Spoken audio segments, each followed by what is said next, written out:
আসসালামু আলাইকুম। পাকিস্তান যে আসলে মেন্টালিটি ভাবে আসলে তারা যে একটু পৃথিবী থেকে আলাদা, সেটার প্রমাণ কি যে এই যে পাকিস্তানের উত্তর পশ্চিমাঞ্চলীয় খাইবার পাখতুন প্রদেশে নিজেদের জনগণের উপরই ভয়াবহ বিমান হামলা চালিয়েছে দেশটির বিমান বাহিনী। এতে নারী শিশুসহ অন্তত ৩০ জন বেসামরিক নাগরিক নিহত হয়েছেন, আহত হয়েছেন আরও অনেকেই। এই যে বিভিন্ন ধরনের পদক্ষেপ পাকিস্তানের, এই জন্যই কিন্তু পাকিস্তানকে কিন্তু বিভিন্ন দেশ কিন্তু পছন্দ করে না। কেন? যে তাদের দেশে এত বেশি সন্ত্রাসী হামলাগুলো হয়, যেটা আসলে সরকার দমন করতেও পারে না। এবং তাদের দেশের ভিতরে যখন বিমান হামলাগুলো হয়েছে তখন কিন্তু আসলে অনেক নারী এবং শিশুসহ নিহত হয়েছে।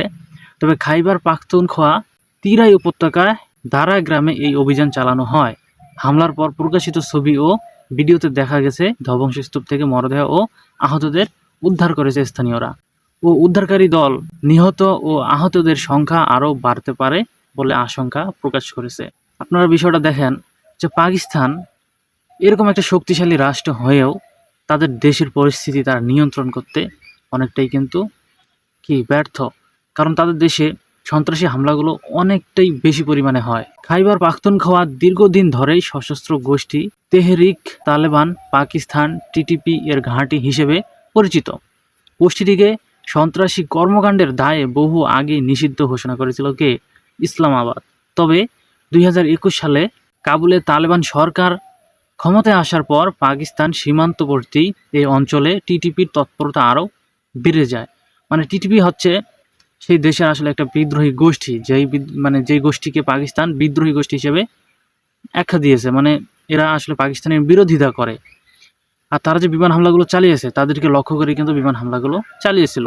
প্রাদেশিক পুলিশের হিসাব অনুযায়ী চলতি বছরে জানুয়ারি থেকে আগস্ট পর্যন্ত খাইবার পাখতুনখোয়া বিভিন্ন জেলায় ৬০৫টি ছোট বড় সন্ত্রাসী হামলা হয়েছে। আপনারা বিষয়টা ভাবতে পারেন, একটা দেশের ভিতরে একটা সামান্য একটি অঞ্চলেই এতগুলো হামলা হয়েছে। এসব হামলায় প্রাণ হারিয়েছে অন্তত ১৩৮ জন সাধারণ মানুষ ও ৭৯ জন পুলিশ সদস্য।